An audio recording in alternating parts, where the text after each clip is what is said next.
के मारे मसाला केला, देसी मका हो ही इंग्लिश टेका। प्लेन के मारे मसाला केला, देसी मका हो ही इंग्लिश टेका। अरे बने तो दारू पीला, मजा नहीं आए न बे, मोला मजा नहीं आवे न बे, तैहा बढ़िया दारू मंगा। मोला मजा नहीं आवे न बे, तैहा बढ़िया दारू मंगा।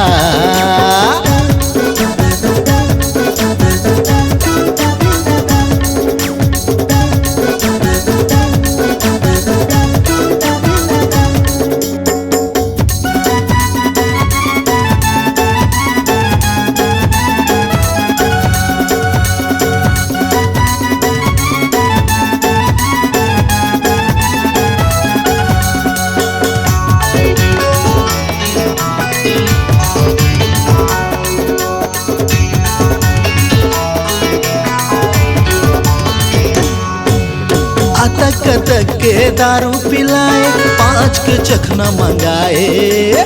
5 के चखना मंगाए जीते तो 5 के चखना मंगाए। 5 के चखना मंगाए जीते तो 5 के चखना मंगाए। चारों को दिला घूम के देखो ता अंडा के चीला बनाए।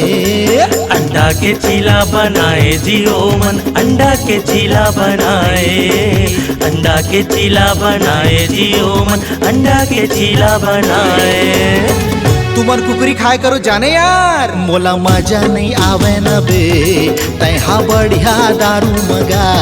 मोला मजा नहीं आवे न बे, तैहा बढ़िया दारू मंगा। चखना माता बाबो आज कुकरा के लेग, और जल्दी बना मोर बर पटियाला बैग। हाँ मिलजुल के सब जन मनाबो तिहार ला, तरंग भी लगा हूँ मैं तोला अनेक। शहर वाली टूरी तुर अंग्रेजी बोली, ता आँखी ले दे हर चला दे थस गोली। कैसे तुर गाल माँ रंग नहीं लगे है, हाँ खेल लेना तैहा हमर संग माँ होली। मोला मजा नहीं आवे न रे, तैहा चखना मा कुकरी मंगा। मोला मजा नहीं आवे न बे, तैहा बढ़िया दारू मंगा।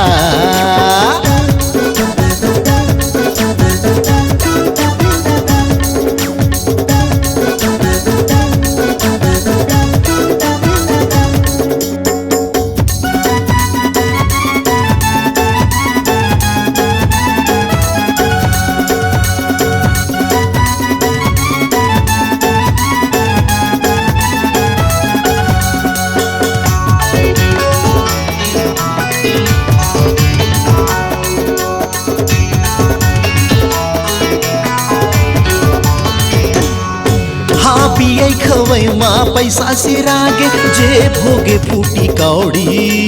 जे भोगे फूटी कौड़ी गा भैया, जे भोगे फूटी कौड़ी।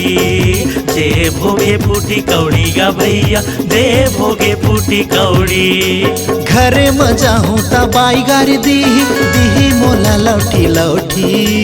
दीही मोला लौठी लौठी गा भैया, दीही मोला लौठी लौठी। दीही मोला लौठी लौठी गा भैया, दीही मोला लौठी लौठी। तुमन कुकरी खाए करो जाने यार, मोला मजा नहीं आवे न बे, तैहा बढ़िया दारू मंगा। मोला मजा नहीं आवे न रे, तैहा बढ़िया दारू पिला। प्लेन के मारे मसाला केला, देसी मका हो ही इंग्लिश टेका। प्लेन के मारे मसाला केला, देसी मका हो ही इंग्लिश टेका। और बने तो दारू पिला, मोला मजा नहीं आवे न रे, तैहा चखना मा कुकरी मंगा। मोला मजा नहीं आवे न रे, तैहा बढ़िया दारू पिला। मोला मजा नहीं आवे न रे, तैहा बढ़िया दारू पिला। मोला मजा नहीं आवे न रे, तैहा बढ़िया दारू पिला। मल्टी ट्रैक डिजिटल रिकॉर्डिंग के लिए स्वर पाटन स्टूडियो, कुर्मी भवन के पास, खर्रा पाटन, दुर्ग, छत्तीसगढ़।